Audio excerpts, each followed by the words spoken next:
At sa lahat po ng mga bisita at siyempre po sa Iron Man, ang hinahangaan po naming pinakamagaling na Pangulo ng Pilipinas, PRRD, Digong, Mayor. Dito po ay ibinunyag ko na sa loob mismo ng Bilibid ay nagluluto ng shabu. 1998 po yun. Kung bibilangin po natin yung taon na yun, hanggang sa dumating ang Iron Man, ilang taon po yun?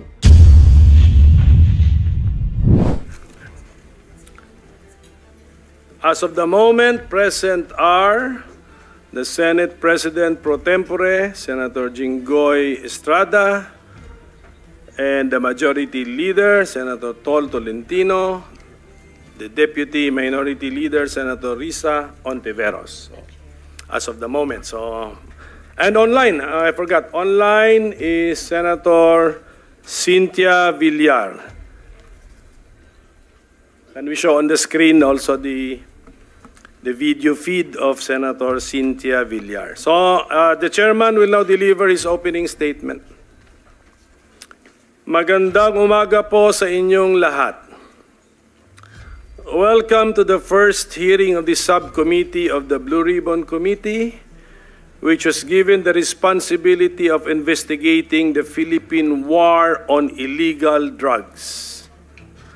Allow me to thank Senate President Chis Escudero, the chairperson of the Blue Ribbon Committee, Senator Pia Cayetano, and of course my colleagues here in the Senate, and we are just being joined by Senator Bato de la Rosa, for the trust you have placed on this representation to chair this subcommittee. Our assignment will not be an easy task. I shall conduct this investigation without fear or favor, and I will simply follow the evidence. As the chairman of this subcommittee, I have construed our instruction to investigate the Philippine War on Illegal Drugs to begin with the Duterte administration, which was the first administration to use the term war on drugs to signify its prioritization of the enforcement of our anti-illegal drugs laws, all the way to the present time.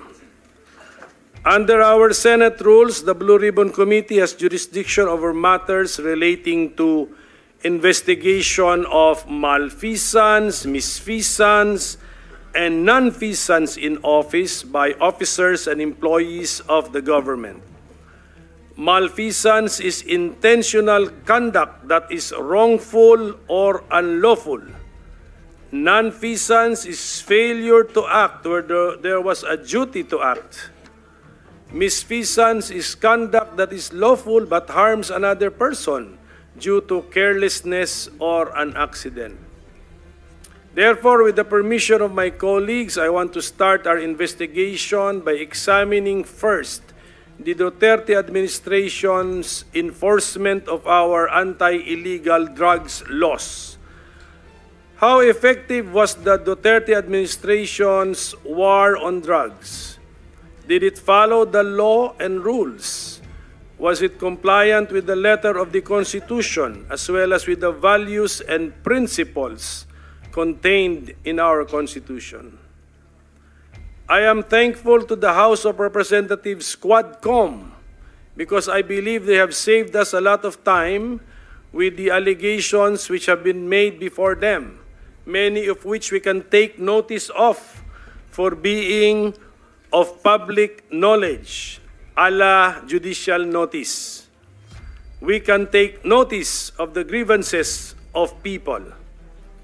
Our hearings will be an opportunity for those who have been accused of malfeasance, misfeasance, or nonfeasance, or even just put in a bad light to respond to the allegations should they wish to do so.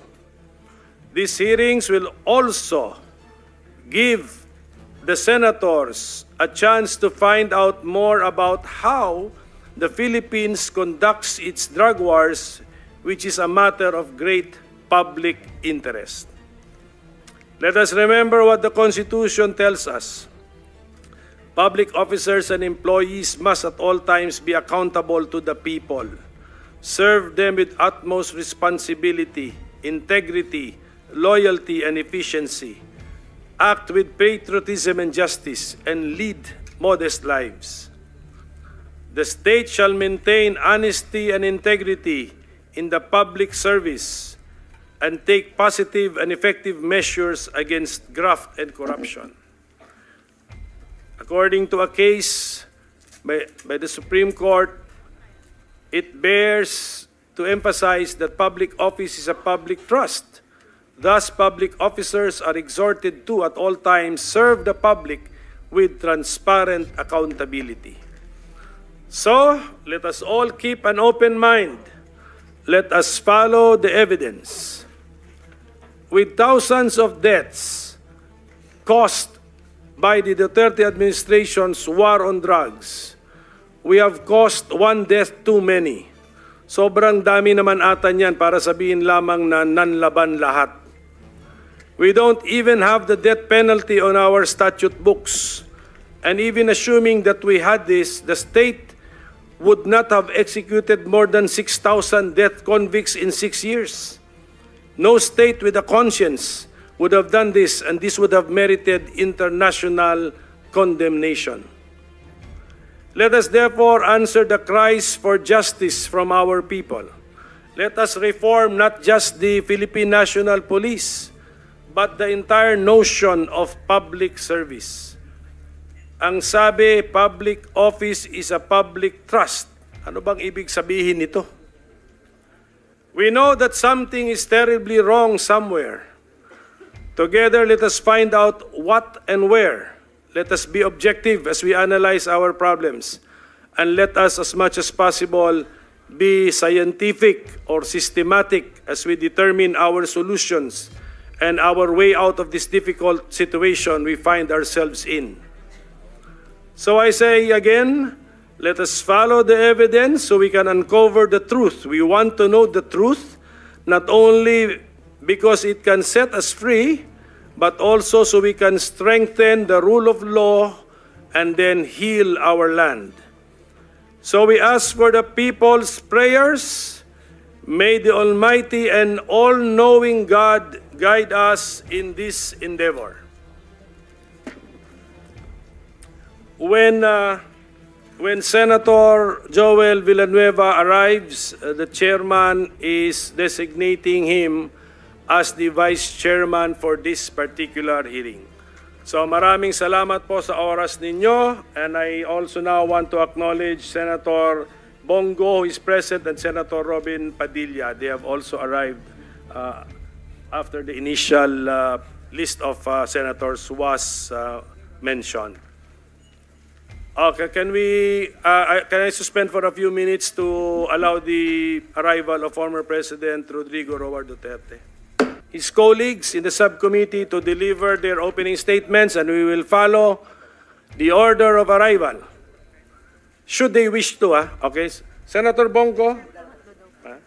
Okay, he will wait. Senator Cinta Villar, do you wish, ma'am, to deliver an opening statement? Find out. Okay.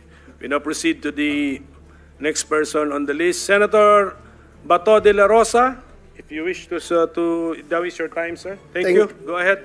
Thank you, Mr. Chair. Good morning, everyone. Mr. Chair, truth-telling needs no dressing up for the occasion. Telling the truth demands nothing more than just that. Telling it, testifying to it.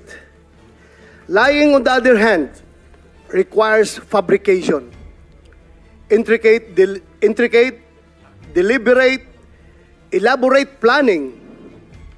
One lie is tied to a system, an entire web of other lies, in order for the story, the fabric, to hold together. Nitong nakaraang mga araw, Mr. Chair, ako'y tinanong kung ano raw ang mga ginagawa kong preparasyon para sa pagdinig natin ngayong araw na ito? Ang sagot ko po ay wala. Sapagkat ang pagsasabi ng totoo ay hindi humihingi ng anumang espesyal na paghahanda. Ang katotohanan, bali-baligtarin man, simula sa dulo o sa gitna, ay masasabi ng malaya sa kalooban.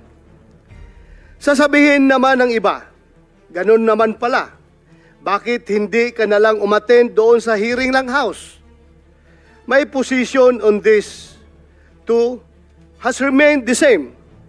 I do not wish to be the first to break our tradition of interparliamentary courtesy. If our counterparts in the lower house do not exercise interparliamentary courtesy, this humble representation does. But most importantly, I do not wish to be a guest of their gag show. Mr. President, kung ako ay makasarili lamang, kung ako ay swapang na tao, unang pagtawag pa lang nila, nandoon ako mag-attend to clear myself. But because I am a member of the Senate,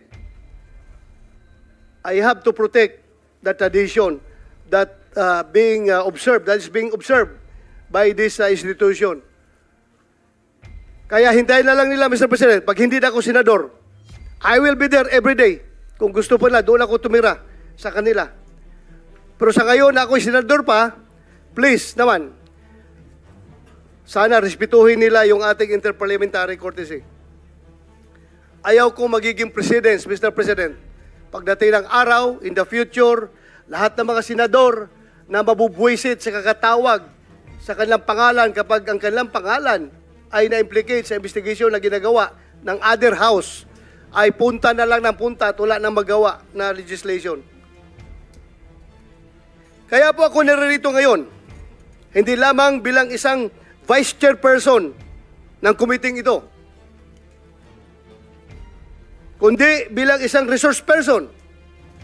As a former PNP chief during the Duterte administration, I have been tagged multiple times as the face of the war on drugs. The same war on drugs openly supported by both the Senate and the House of Representatives, and of course supported by our people. Perhaps I am one of the best persons to contribute to today's discussion.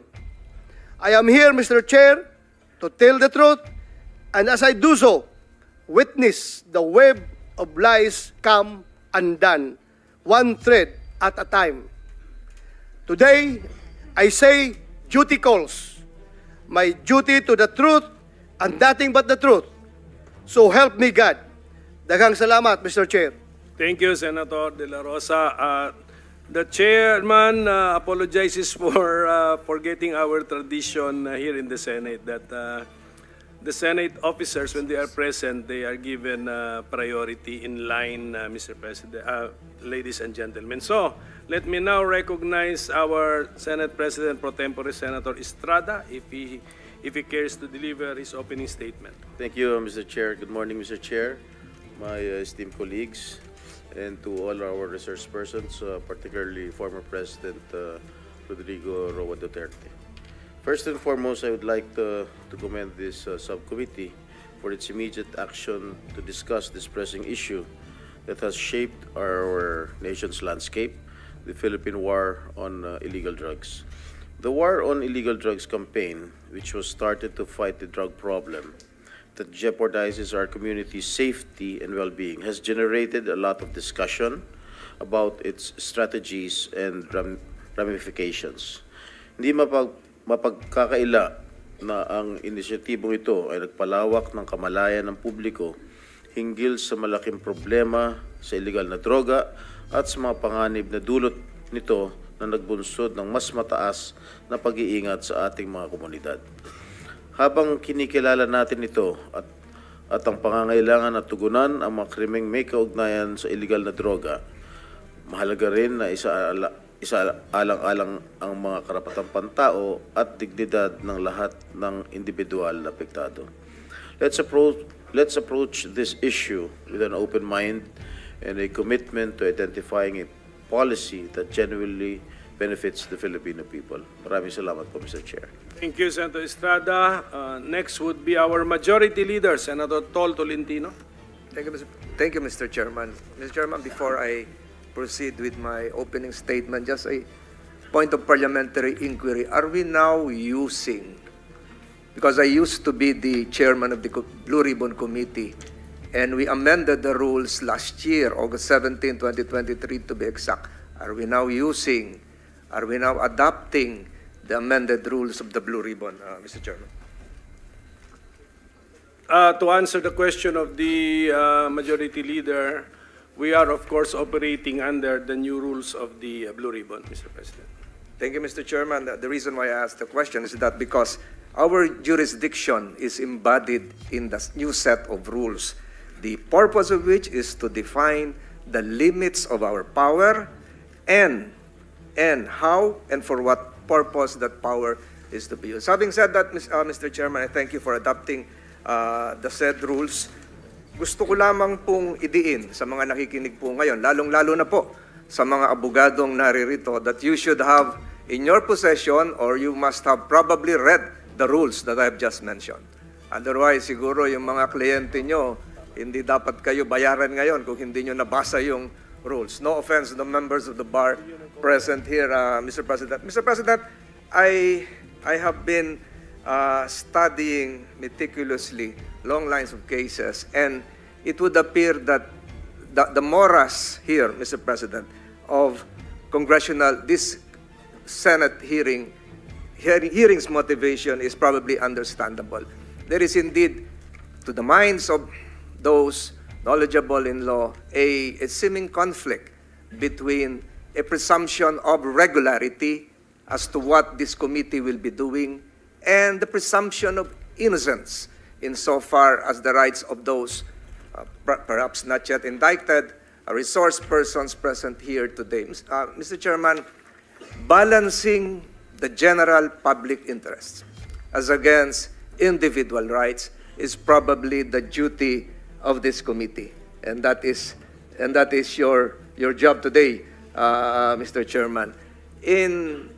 In proceeding with today's investigation, I have studied the long line of constitutional authority emanating from the Constitution to the recognition by the Constitution itself of the right of the House of Representatives or the Senate to formulate its own rules. And under our rules, a Blue Ribbon Committee was indeed established. And a Blue Ribbon Committee, just like any other committee, can delegate the functions of the said committee to a subcommittee. And that is what we are doing right now, Mr. Chairman, if I'm not mistaken. Again, the presumption of regularity is there. The constitutional chain of authority having been established is there. But what is now needed, Mr. Chairman, is for the committee to really, as what the Senate President pro tempore mentioned a while ago, exercise and allow that the word respect should permeate the proceedings today, Mr. President. Dapat po magkaroon ng paggalang sa isa't isa habang tinatalakay natin ang nilalaman, ang konteksto ng ating hearing ngayon. Meron lamang po akong gustong idagdag, Mr. Chairman, na most probably hindi pa nagagamit. And I'm now addressing my colleagues here, the members of the bar, lawyers here in attendance. When a resource person is asked and he refuses legally not to answer a question, he can invoke the right against self-incrimination. That is provided for under the Constitution. That is legal.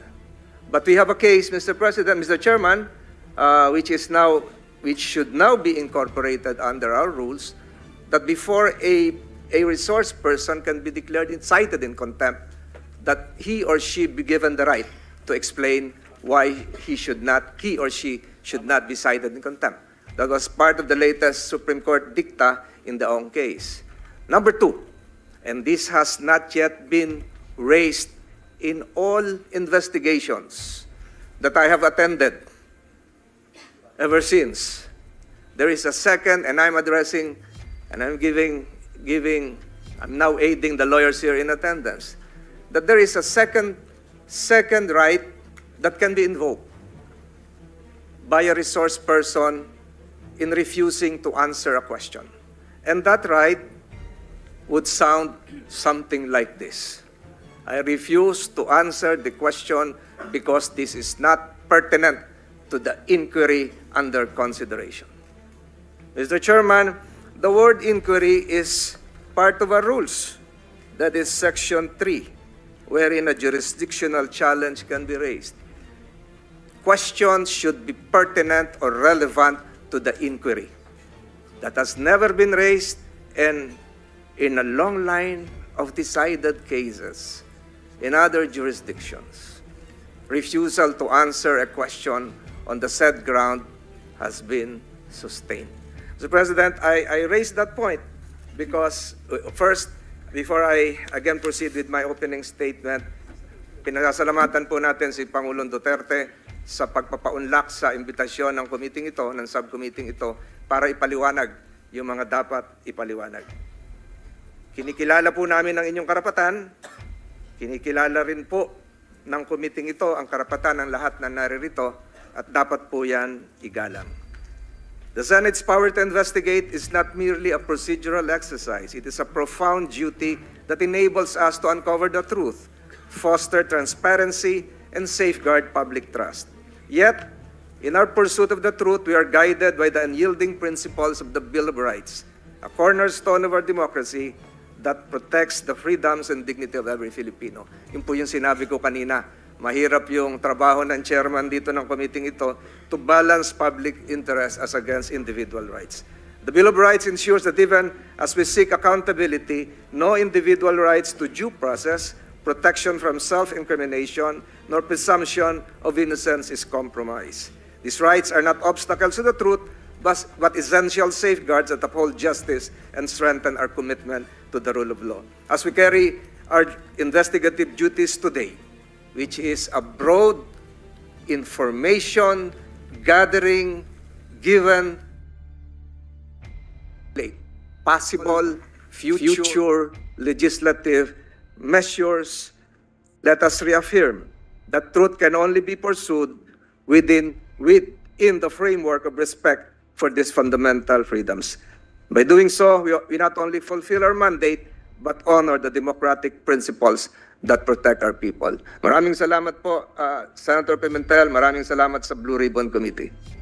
Thank you, Majority Leader, for the words of wisdom. We now go back to the list. Senator Risa Ontiveros, if she wishes to give her opening statement. Yes, salamat kaayo, Mr. Chair. Magandang umaga po. Nagpapasalamat ako sa ating chair dahil una nating maririnig ang kwento ng mga biktima at naulila ng war on drugs. Their stories deserve to be heard and should spur us to action. Mga kababayan, dati, walang kagatol-gatol na nangako si President Rodrigo Duterte na papatayin niya ang kapwa niya Pilipino. Mga ama, ina, anak, magkakapamilya at magkakapitbahay, mga journalist, mga kritiko, alang-alang sa baluktot na pagkakaintindi niya sa kaayusan at kapayapaan. Yan ang isa sa mga pangako niyang sana hindi na lang niya tinupad. Maraming nagsasabi, nagbibiro lang daw si tatay. Pero sa ngayon, hindi tayo nandito para magtalo pa kung anong ibig niyang sabihin sa libo-libong beses na sinabi ni President Duterte na papatayin niya tayong mga Pilipino. Today, we will take him at his word. Ngayong umaga, iimbestigahan natin ang madugong war on drugs at ang mga batas at polisiya na nagpahintulot dito. Malaking bagay po ang partisipasyon ni dating Pangulong Duterte bilang chief architect ng gyerang ito. Kulang ang anumang investigasyon kung hindi siya tatanungin. Ngunit, hindi ito tungkol lang sa kanya dahil bawat biktima ng EJK at mga naulila nila ay biktima ng sistematikong pang-aabuso. In the end, the perpetrators were even rewarded. Pare-pareho ang resulta ng investigasyon. May organized kill list, summary executions, may mga aligasyon ng planted na ebidensya, hanggang sa nabalot na ng takot ang mga barangay natin. Mga nanlaban daw kasi yan, sabi ng ating mga pulis. Kung kampanya talaga ito laban sa droga, bakit tinatayang 122 na bata ang napatay, kabilang ang 1 taong gulang na sanggol na walang kamuwang-muwang? Nanlaban? Yung 32 na namatay sa Bulacan sa loob ng iisang gabi noong 2017, lahat ba yon nanlaban? Talaga? Eh yung 26 kataong patay sa isang gabi rin noong 2017 sa Maynila naman, nanlaban? Para sa maraming biktima, hindi madali ang manindigan para sa kanilang mga karapatan. Kaya sa kasagsagan ng war on drugs noong 2017, hinawakan ng aking opisina ang kaso ni Kian de los Santos at kinupkup namin ang mga testigo sa kanyang pagpatay, kasama ang mga menor de edad. Nawa, sa pamamagitan ng hearing na ito, masimula ng pagkamit ng hustisya at paghihilom para sa kanila at sa iba pang biktima. At sa lahat ng nagsasabi na ang war on drugs ay parusa daw para sa mga naliligaw ang landas, my message to you is this: there is no honor in punishment like tokhang. It should not be an honor to be called the Punisher when thousands of innocent people, including babies, have died in your name. Hindi kailanman ipagmamalaki ng mga Pilipino ang war on drugs na yan. Daghang salamat, Mr. Chair. Thank you. Senator Padilla is next. Senator Bongo waive his prioritization. Senator, okay, you're next, Senator Padilla. Then I'll go back to Senator Bongo. Maraming salamat po. A'udhu billahi minasyaitanir rajim. Bismillahirrahmanirrahim. Alhamdulillah rabbil alamin. Bismillahi wassalatu wassalamu Allah Rasulillahi. Assalamualaikum warahmatullahi wabarakatuh. Isa pong pagbati ng kapayapaan sa inyong lahat. Unang-una po sa amin pong tagapangulo, Senate Blue Ribbon Committee, Pinunong Minoria Aquilino Coco Pimentel III. Magandang umaga po. Sa amin pong pro tempore, Senator Jinggoy Estrada. Sa amin pong Majority Leader, Francis Tol Tolentino, Sir.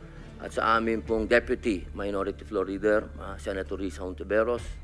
At siyempre po, sa amin pong pinakamatigas na Senador, Senator Bato de la Rosa. At sa amin pong malasakit King, Senator Go. At sa lahat po ng mga bisita. At siyempre po sa Iron Man, ang hinahangaan po naming pinakamagaling na Pangulo ng Pilipinas, PRRD, Digong, Mayor, isang magandang umaga po sa inyong lahat. Ako po ay nakikinig sa mga opening statement ng aking mga kasama. Sila po ay mga batikan na senador, mga abogado, mga kilala na po na nagbibigay ng point of view sa legal na usapin. Ang akin pong pahayag ay naratibo ng isang convicted criminal. Ako po ay convicted. Ako po ay nakulong.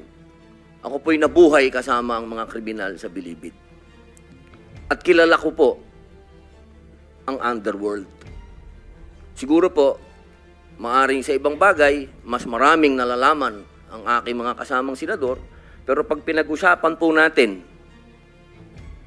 ang mga kriminal dito sa bayan natin, ako po ang magsasabi sa inyo, napakadami na pong kriminal sa atin na walang puso, ang mga halang ang kaluluwa. Napag-usapan po natin ang mga biktima ng sinasabing war on drugs, pero hindi po natin napag-usapan ang mga biktima ng mga durugista. Kung paano pinapatay ang kanilang mga anak, pinapatay ang kanilang mga asawa, pinapatay ang kanilang kapitbahay.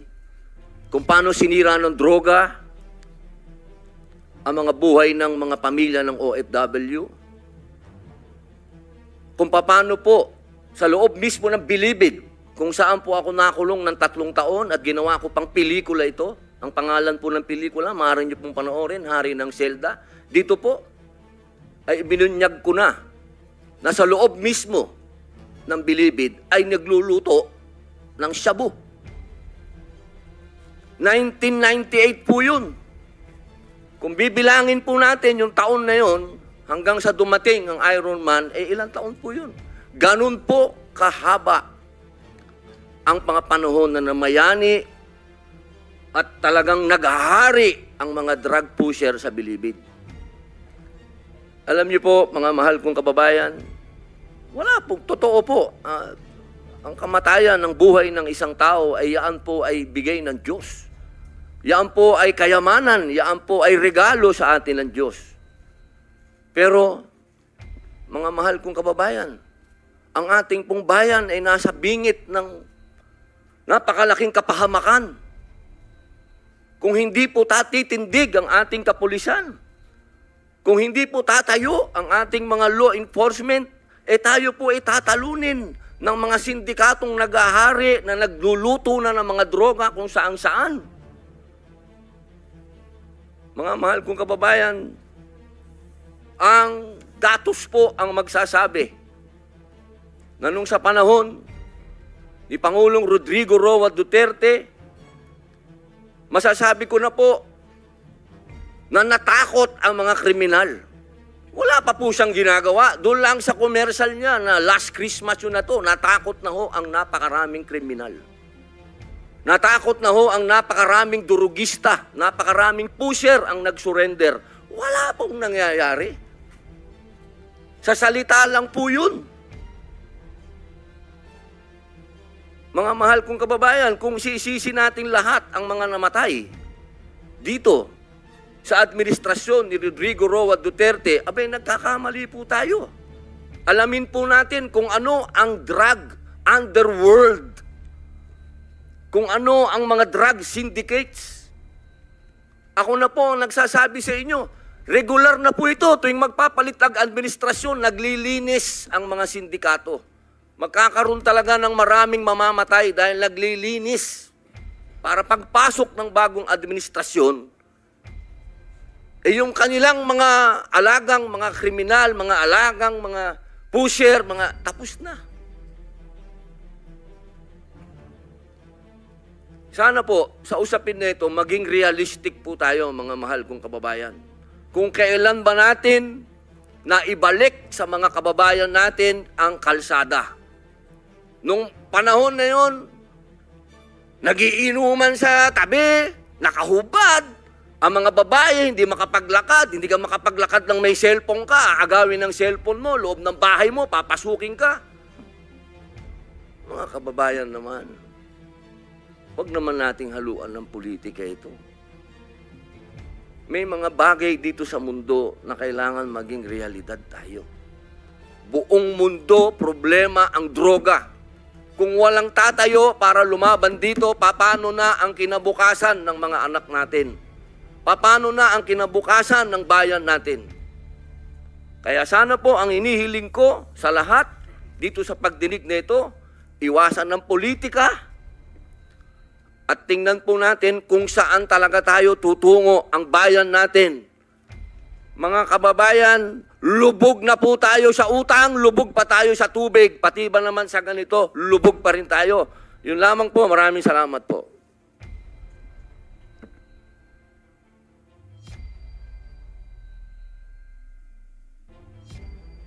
Thank you, Senator Robin Padilla. So, Senator Bongo, Please. Salamat, Mr. Chair.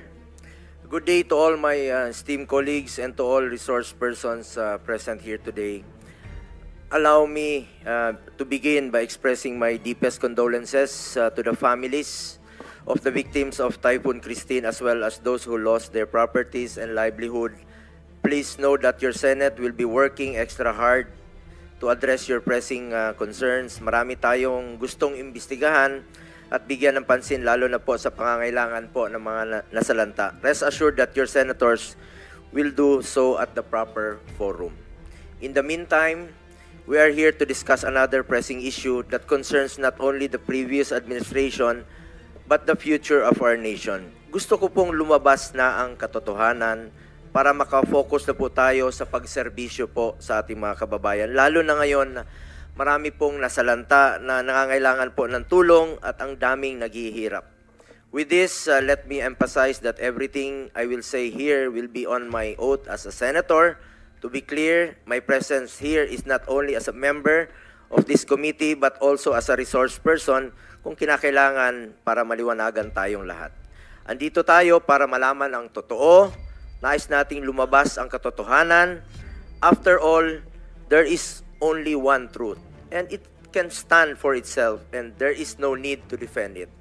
Mr. Chair, I trust that the truth will be thoroughly and fairly brought out by this committee, fittingly presided by our minority leader, Senator Coco Pimentel. We respect its mandate to investigate the war against illegal drugs in aid of legislation.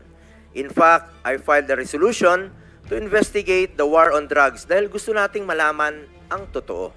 Gusto nating makapagsalita ng malaya at na walang takot ang mga naimbitahan dito, walang public shaming, walang trial by publicity, katotohanan lamang po at hindi politika. The Filipino people must realize the truth at kung ano ang naidulot ng kampanya laban sa illegal na droga at kung nakinabang ba ang mga Pilipino. Mr. Chair, bago mahalal si dating Pangulong Duterte, talamak talaga ang illegal na droga noon. Napasukan ito ng sindikato at karamihan dyan armado. Kahit ang hanay ng pulisya na infiltrate, systematic talaga ang problema. Kaya naman kinailangan po ng kamay na bakal para solusyonan ito. Kaya nga nanalo si dating Pangulong Duterte dahil sa kanyang campaign promise to get rid of illegal drugs, criminality and corruption na mga salot po ng lipunan. Mr. Chair, ang sambayan ng Pilipino na po ang humusga. Kung nakakapaglakad ba sila sa gabi na walang takot sa daan, pati po yung mga OFWs natin sa abroad, nagkakaroon ba sila ng peace of mind dahil ligtas ang mga mahal nila sa buhay na nakakauwi po sa gabi na hindi nasasaktan at hindi nababastos. Nung panahon ng panunungkulan ni dating Pangulong Rodrigo Duterte, 55% o halos 6 sa bawat 10 barangay sa buong bansa ang naging drug-free. Resulta po ito ng pagkumpiska sa lampas 76 billion na halaga ng droga na pakalat-kalat noon sa ating mga lansangan.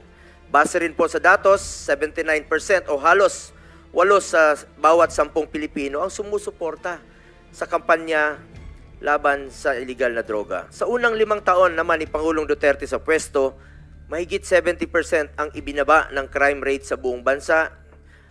Bukang bibig po yan ng ating mga kababayan kung gaano sila kapanatag, lumabas sa lansangan, kahit sa 10 oras ng gabi dahil alam nilang ligtas sila at ang kanilang mga anak. Ako mismo, meron po ako nakakasalubong sa mga 7-Eleven, nagpapasalamat na ligtas na raw po ang kanilang mga anak. Kaya naman po nananatiling mataas ang approval at trust ratings ni Pangulong Duterte mula simula hanggang pagtatapos ng kanyang termino. Ito ang patunay na kinikilala ng sambayanan ang mga positibong pagbabagong dala ng kanyang pamamalakad. The war on drugs of the previous administration, lest we forget, enjoyed widespread public support across all sectors. Mr. Chair, hindi po natin maikakaila. People are now seeing the difference on how once upon a time they felt safe in the streets and their communities. Mr. Chair, nakakalungkot dahil bumaliktad na po ang panahon, nagbago na po ang ihip ng hangin, ang pinagsikapan at pinaghirapan po ng nakarang administrasyon na linisin ang bansa laban sa kriminalidad at droga, ganon-ganon na lang po ngayon kung baliwalain. Mr. Chair, ganon ba natin itrato ang sakripisyo ng mga alagad ng batas noon? Imbis na pasalamat tayo sa kanila at sila po'y naging bayani noon, sila po ngayon ay tila binabasura. Nung panahon ng war on drugs, panay puri ang naririnig natin. Napakaganda po ang ginawa ni PRRD. Bakit makalipas po ng 3 taon, puro paninira at paninisi na? Paano naman po yung mga taong nagtrabaho at tumulong para maibalik ang peace and order? At paano rin po yung mga magagandang naidulot sa mga Pilipino ng laban kontra droga? But, Mr. Chair, this does not mean that the Duterte administration sanctioned human rights abuses. Ang tanging hangarin ni dating Pangulong Duterte ay linisin ang ating bansa at labanan ang mga naghahasik ng lagim, lalo na po sa pagdating sa illegal na droga. Sa pagkakaalam ko, kailanman ay wala siyang ipinapatupad na anumang sistema, kapalit po ang buhay ng sinuman. Ayaw natin na mismong mga alagad ng batas ang lalabag sa karapatang pantao at ayaw rin nating mangyari ang mga durugista ang maghahasik ng lagim sa bawat kalye na ating dinadaanan. Nung panahon ni dating Pangulong Duterte, kung malagay sa alanganin ang buhay ng mga pulis, kung manlaban ang sospek, unahan na nila dahil ayaw niyang pulis ang mamatay, sa ginagawa lang naman nila ang kanilang tungkulin. In fact, nung 2018, sa maalala ko po, pumunta po kami ni dating Pangulong Duterte sa Norsagaray, alas 3 po ng umaga, sa burol po ng isang pulis na binaril po ng drug addict. Naunahan po siya. Yan po ay isa sa mga halimbawa na nakakalungkot na ginagampanan po ng tungkulin ng ating kapulisan ng kanilang trabaho. Maliban sa paggawa ng batas, kailangan talaga ay taasan ang budget ng mga pulis para wala silang rason na hindi nila magampanan ang trabaho nila. Di ba, maalala nyo po, noong 2018, inuna nating idoble ang sahod ng pulis sa entry position nila, kasama na po dyan ang mga uniform personnel. Estudyante pa po ako, 1980s, 90s, takot na takot po ako sa pulis. Checkpoint, walang ilaw, maraming hulidap, laglag bala, extortion. Pero nung panahon ni Pangulong Duterte, na ibalik po ang respeto sa mga pulis. Kaya full support po tayo sa mga uniform personnel at lalong-lalo na po sa mga nagtatrabaho para sa bayan. Dagdag pa dyan, dapat bigyan natin sila ng sufficient operational support, legal support in line of duty. In fact, I filed Senate Bill 422 to provide free legal assistance for uniform personnel who on any charge related to the performance of their official duty. Sakaling mang may arestuhin sila, meron silang operational funds o panggastos, kailangan talaga nilang suporta. Kulang talaga ang kanilang pondo. Paano naman sila makakagalaw kung abonado pa sila? Kaya po nandito tayo in aid of legislation to craft laws and check if kailangan ng additional budget para magampanan nila ang tama ang kanilang tungkulin. Let me reiterate, my fellow legislators, I was once quoted in relation to PRRD's anger towards these ninja cops, no? Dahil full support nga po siya sa mga pulis, tapos meron pang mga ninja cops. Nag-imbestiga tayo dito mismo sa Senado. Natanong ako tungkol dito at sinabi ko, oo, galit talaga siya sa mga ninja cops. At dahil dito, tinakot niya talaga para ma-intimidate sila, para matakot po sila. Iba po ang pananakot para ma-intimidate at iba naman po ang usapan, ang reward. Ang alam ko, walang reward system na ipinapatupad si former President Duterte laban sa sinumang sibilyan, mapa-drug lord man o karaniwang tao na sangkot sa illegal na droga. Walang basihan ang mga paratang na binitawan sa mga pagdinig na di umano'y reward system kapalit ang buhay noong panahon ng war on drugs ng Duterte administration. At habang nasa usapin tayo ng pera, taliwas po sa sinasabi ng iba, ni minsan po, hindi po ako authorized, hindi ako humahawak ng pera. Sinasagot ko lang po ito dahil sa mga pagdinig, no, na nababanggit po ang ating pangalan. Never po ako nag-handle ng budget of finance matters, kahit nung mayor pa po si Pangulong Duterte. Taliwas din po sa sinasabi ng iba. And in fact, maraming nadadamay, si Muking, who is not employed in the Senate, was personnel in the Office of the President noon at tulad ko, scheduling, administrative work, mga clerical work, I'm sure lahat kayo nagpapa-appointment po sa amin through Moking noong unang panahon. Sobrang busy po yon. Marami pong opisyal na lumalapit sa amin at even during the time of the pandemic, no, kailangan ng tulong at hindi po namin tinatanggihan yan. Sa abot ng aming makakaya ay pinapansin po namin lahat ng hinaing. Nais ko rin klaruhin ang naging trabaho o role ko po sa administrasyon ni dating Pangulong Duterte. I was appointed and faithfully served as Special Assistant to the President or SAP from 2016 to 2018 as per Section 2 of Executive Order 2016-01 as SAP. I exercise mere oversight functions of 3 independent and cross-functional offices of which are OSAP, Office of the Appointment Secretary, and Presidential Management Staff. As stated in the Executive Order creating OSAP, our functions were limited to scheduling, appointments, and presidential engagements. Our mandate did not include sensitive matters like police operations. Walang kinalaman po ang aking opisina o sino mang staff nito noon sa operasyon at organisasyon sa government security sector, mapamilitary o kapulisan, whether directly or indirectly, we had no participation in these operations.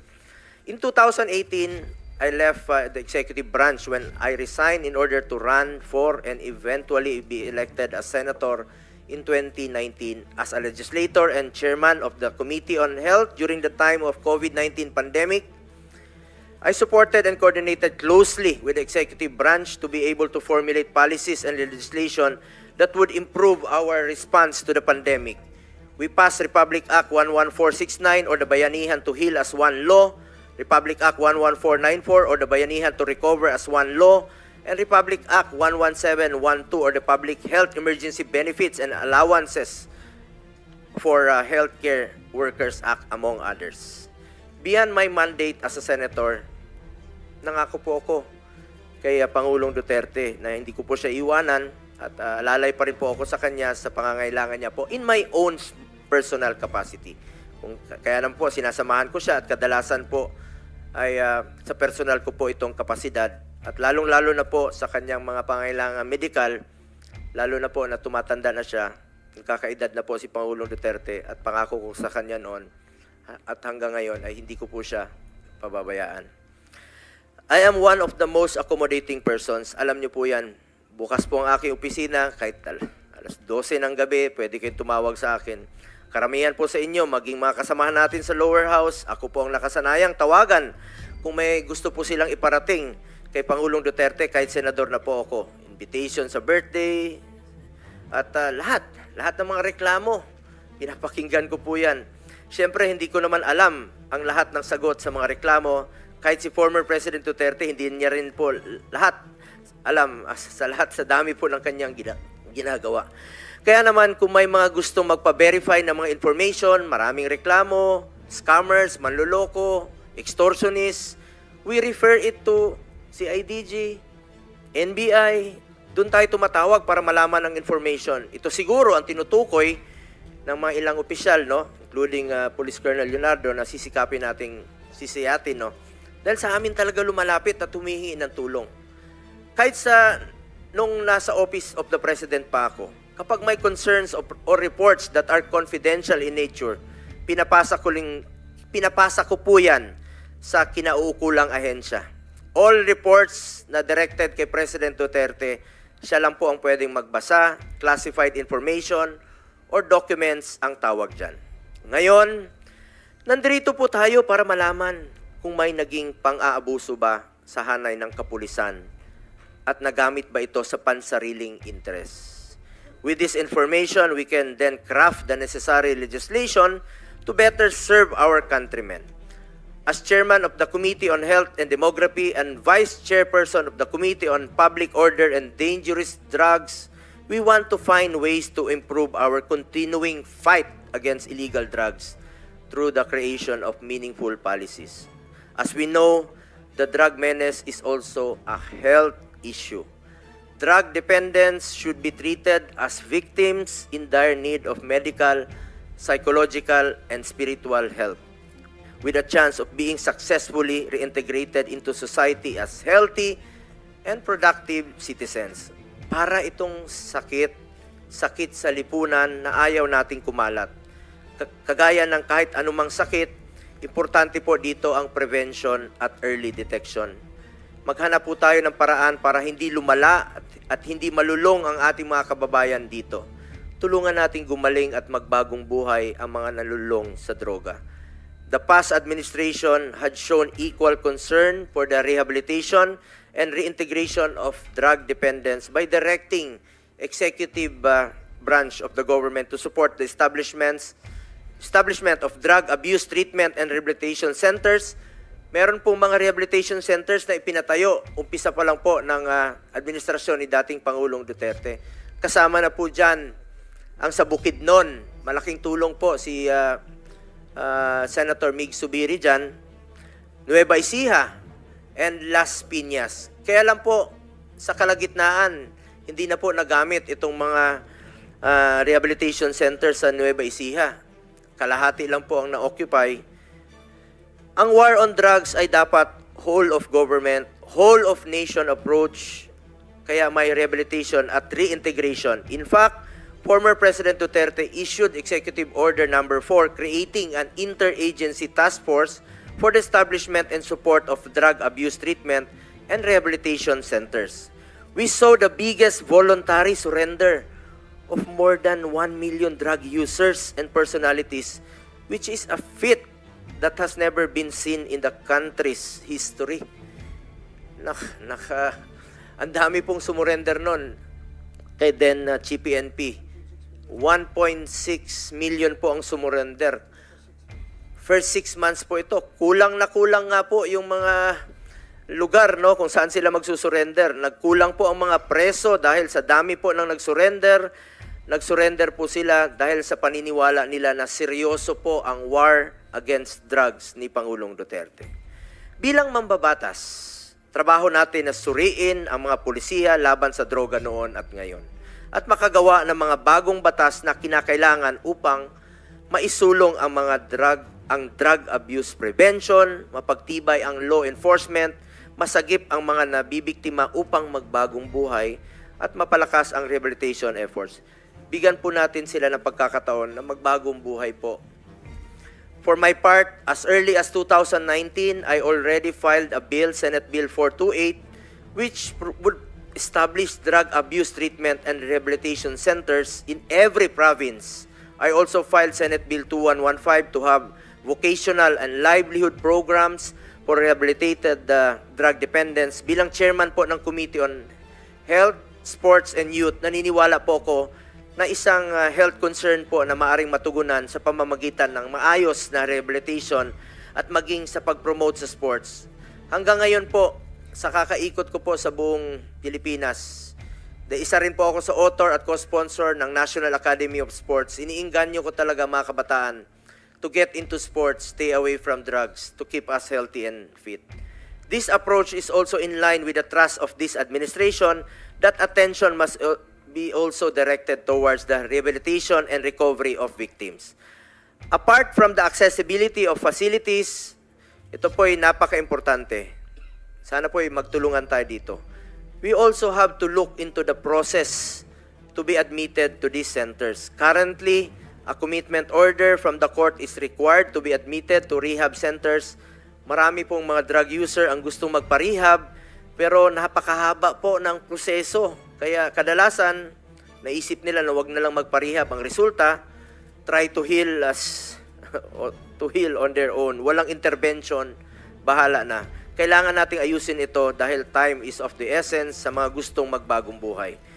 We also have to look into mandatory counseling for victims and empower DSWD to help victims of this societal ill. As chairman of the Senate Committee on Youth, I also suggest crafting laws that would include in the school curriculum the knowledge and information necessary to prevent vices such as illegal drugs. We, as legislators, must work together to prevent abuse of power and protect and respect and uphold human rights. I have consistently worked to increase the budget for the operations of the Philippine National Police and the Armed Forces of the Philippines, our efforts must be geared towards fulfilling their mandate in accordance with the law. Gamitin natin po ang investigasyong ito at hearing na ito upang siguraduhin walang pang-abusong mangyayari tungo sa ating isang hangarin na labanan po ang droga. I urge both houses of Congress, magtulungan po tayo dito. Kilala niyo po ako. I am committed to developing accessible rehabilitation centers for individuals facing drug addiction, and I am more so dedicated to ensuring the protection of and respect for human rights. Again, I am one with this committee in finding out the truth in the hopes that we could craft meaningful legislation for our beloved citizens. Thank you, Mr. Chairman. Thank you, Senator Bongo. Senator Cynthia Villar said that she will no longer deliver an opening statement. So I gave her time to you, actually, Senator BG. So. Okay, so ladies and gentlemen, there are 8 senators present, 7 physically, 1 virtually. So we have overwhelming quorum to proceed with our hearing. And my dear colleagues, I gave you some simple ground rules beforehand. So I hope we can comply with the simple ground rules that your chairman is requesting all of us to observe. So at this point, at this point we will ask the committee secretary now to acknowledge and make of record the resource persons and/or witnesses present this morning, and afterwards to immediately administer the oath to all of them. Committee Secretary, please. Thank you, Mr. Chairman. The following resource persons or witnesses are present. Former President of the Republic of the Philippines, Rodrigo Roa Duterte. Former Senator Leila De Lima. Former Chairman of Dangerous Drugs Board, Catalino Cui.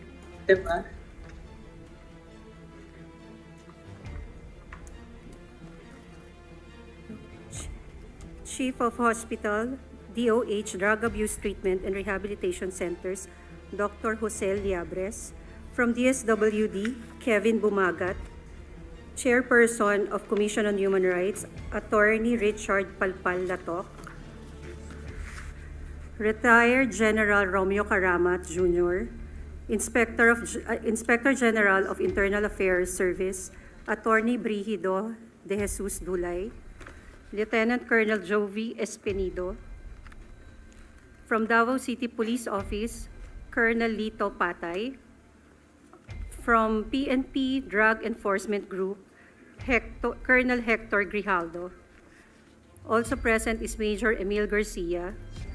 Former PNP Chiefs, Retired General Archie Francisco Gamboa, Retired General Debold Sinas, Retired General Vicente D. Danao, former PIDEA Director General Aaron Aquino, former Presidential Legal Counsel and Presidential Spokesperson, Attorney Salvador Panelo, former Chairman of Presidential Anti-Corruption Commission, Mr. Greco Belhica, former Mayor of Iloilo City, Jed Patrick Mabilog, Chairman of Free Legal Assistance Group, Attorney Jose Chel Diokno, Founder of Program Paghihilom, Father Flaviano Villanueva, widow of Joselito Gonzalez, Miss Cristina M. Gonzalez, representative of the parents of Kian Santos, Mr. Randy De Los Santos. That's all, Mr. Chair. Can we proceed with the administration of the oath? Mr. Chair, Wait a minute, please. before we administer the oath, may we know if Kerwin Espinosa was invited? Sige, ganito muna. Let's administer the oath to all those present, and then let's now inventory who we invited and did not appear. Yung pang gawin natin. Sige. Thank you, Mr. Chair. Please administer the oath. Kindly stand up to all our resource person. Kindly raise your right hand. Do you solemnly swear to tell the truth, the whole truth, and nothing but the truth in this proceeding? For the record, Mr. Chair, everyone answered in affirmative. Thank you. Maraming salamat po sa inyo lahat. Okay, Committee Secretary, may mga tanong din kami. Sino ang ating inimbitahan na hindi naman pumunta ngayong umaga? We invited retired Colonel Royina Garma. She sent a request to allow her to avail of the granted medical leave furlough approved by the Honorable Quad Committee. Okay, next, sino pa? Yes, we also invited Edilberto Leonardo, but currently he is infected with COVID-19. We also invited Gerardo Padilla, but we did not get any reply. Padilla, sir, former director of the Directorate for Reformation. But he Bureau of got Corrections. our invitation. Is that confirmed? Your Honor, there's no acknowledgement, but we sent our invitation. Sige, so who's the, meron pa ba? Sino pa? We also invited General Oscar Albayalde, former PNP Chief Guillermo Eleazar, and also General Leonardo Carlos. Kerwin Espinosa, sorry, Your Honor, we sent our letter, but no reply. So with that, Mr. Chair, may I put on record that next hearing, these people should be required to attend. Yes. Hindi pa yata tapos. Go ahead. Sino We pa? also invited retired General La Peña and retired General Wilkins Villanueva. They promised to attend the next hearing, sir. Are you sure you're comprehensive in your list? Yes, sir. Sino pa? Yan na. Not yet, sir. Ayan, not We yet. also Okay, go ahead. invited Mr. Guban. However, he just received the letter today and he is under the custody of House of Representatives. And then we also invited Mr. Kerwin Espinosa. Yes, but we cannot locate his address yet, so we will seek the help of PNP also. And that's it, sir. Are you sure that's it? Sir, we also invited Ermina Espino, but we cannot locate her address. Wait, Mr. Chair, may I know Yes. the reason why Mr. Guban is not around? He just received the letter today. He just received the letter today. Yes, Your Honor. We sent the letter to Quadcom of House of Representatives. Mr. Chair, how can, may I ask the COMSEC, how can you not Espinosa when he attended the hearing in the Quad Commission, Quad Committee? Your Honor, we asked the Quadcom Committee Secretary for his address, but he did not reply. Who did not reply? The Quadcom Committee Secretary. Mr. Chair, Yes, Senator Bato, yes. Ano? Yeah, I would rather that next hearing, we have to require their presence, Mr. Chair, because I can only surmise with their absence that they don't want their statements that they have given before the House of Representatives to be debunked before this body, Mr. Chair. Ayaw nilang lumabas ang katotohanan kapag ayaw nilang pumunta dito. So that's it. That's my only observation, Mr. Chair. Mr. Chair, Yes, I Senator just would like Estrada. to amend the motion of Senator Bato that we issue a subpoena duces tecum against all those who were invited but did not attend in today's hearing. A correction daw. Ma'am Espino is here? Yes, sir. Emina, so okay. So, I'm sorry. Subpoena ad Basta- testificandum. Yes, okay, ganito. I'm sorry. Okay, ganito gawin natin, okay? It has been manifested that Mr. Guban is under the custody of the House. Yes, Your Honor. O di, they should have allowed him to attend. He has been requested by Senator Bato kasi to be There is no to be reply. here. So the two others under the custody of the House are sick. Isa with COVID-19, yung isa undergoing a previously scheduled important medical procedure or examination. So we understand, we are reasonable people. Doon lang ako nagtaka kay Mr. Jerry Guban, bakit hindi siya pwede if he's under the custody of the House. How come the House did not allow us to have him here before us, my colleagues? So anyway, at any rate, the remedy of this committee, as suggested by my colleagues, is the issuance of a subpoena to all Subpoena ad Yes. testificandum. I stand corrected, Mr. Chair. Yes. Siguro, and we appeal to the House that for those people that they know the address is off, I mean, share the address. Share the address of these people.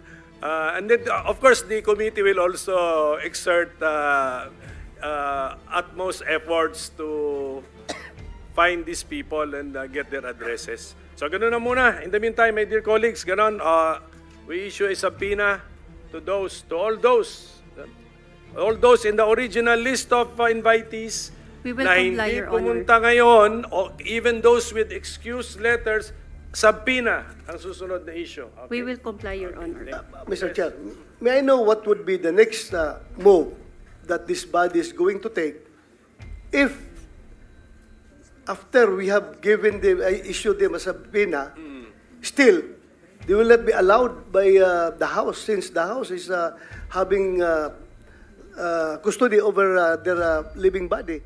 If they will not be allowed to attend before this hearing, what will we do? I will coordinate with the House chairpersons. Actually, I talked to Chairman Ace Barbers and nabanggit din naman niya sa akin yung medical request of Colonel Garma. Kaya I had an idea na may conflict sa schedule. But si Jerry Guban, I'm surprised bakit hindi nila mapadala rito. So, but we will coordinate. Siguro doon na muna. Okay, Thank you. basta ang understanding natin dito, a subpoena will be issued to those who did not, who were invited, or even those who we failed to notify. Subpoena na tayo diretso para sa next hearing, hindi sayang ang panahon natin. Sino pa dumating? Yes, Ermina is here. Nasabi ko. She needs to take Can we ask committee secretaries, kasi late dumating po si Ma'am, ano sir, complete name? Ermina Espino. Ma'am Ermina Espino, please, mag-o-taking po tayo. Sige, committee secretary, go ahead.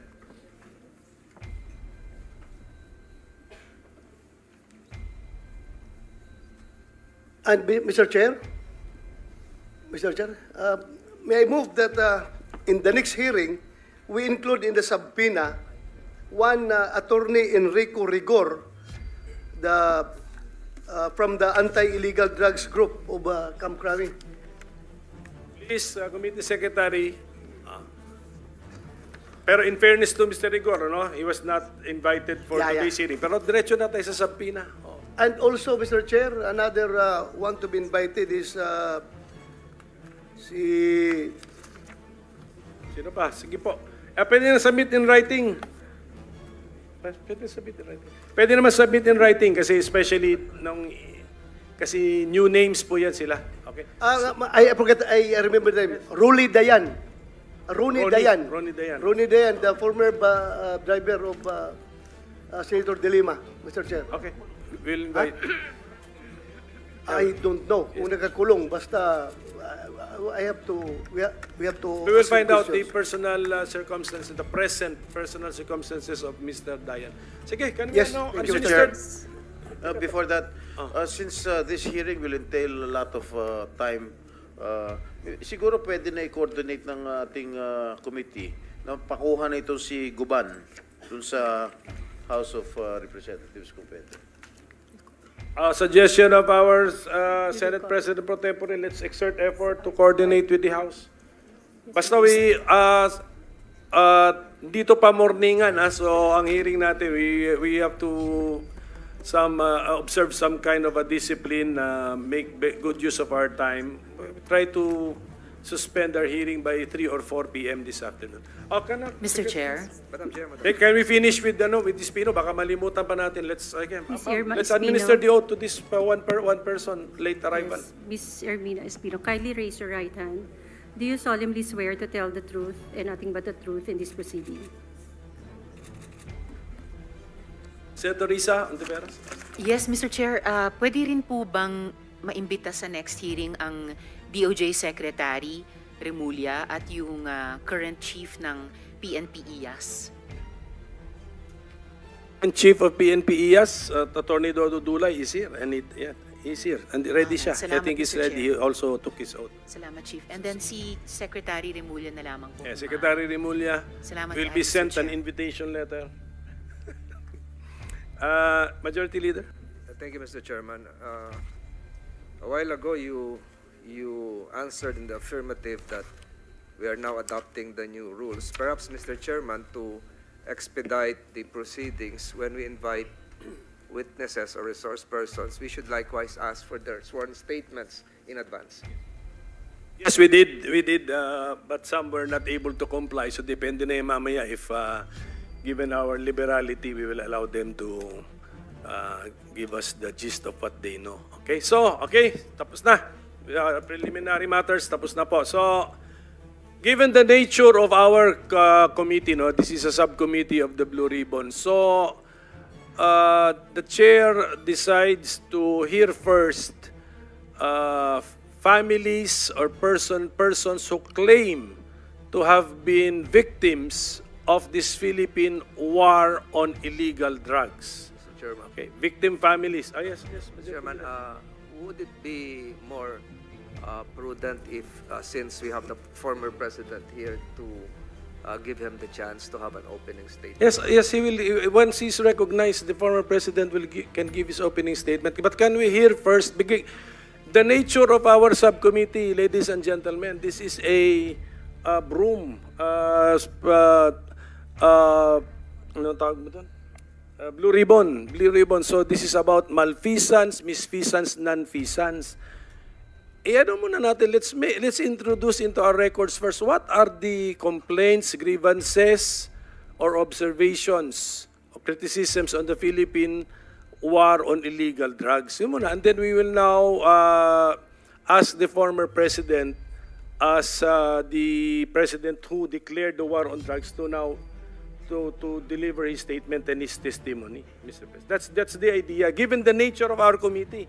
That's it. So, but I forgot to acknowledge, of course, Senator Mark Villar is here and our Vice Chairman, designated ka na po, Senator Joel Villanueva, for this particular hearing only. Yes. Yeah, Mr. Chair, Mr. Chair. if I may. Tama, sige.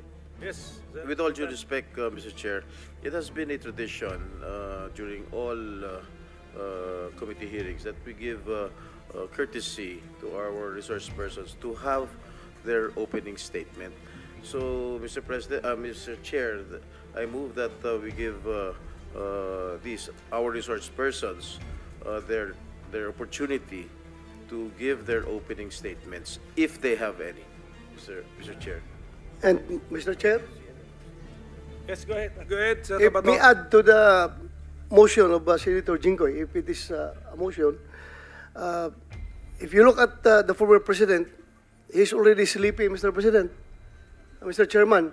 So baka mamaya makatulog dito. Please, kung pwede, unahin natin siya. With all due respect, alam natin matanda na siya and inaantok. Baka mamaya makatulog, Mr. Chair. Baka pwedeng unahin natin siya. Thank you, Mr. Chair. For humanitarian consideration, Mr. Chair, yun lang sa akin. Okay, so there's an appeal. So can I suspend so that we can come up with a consensus?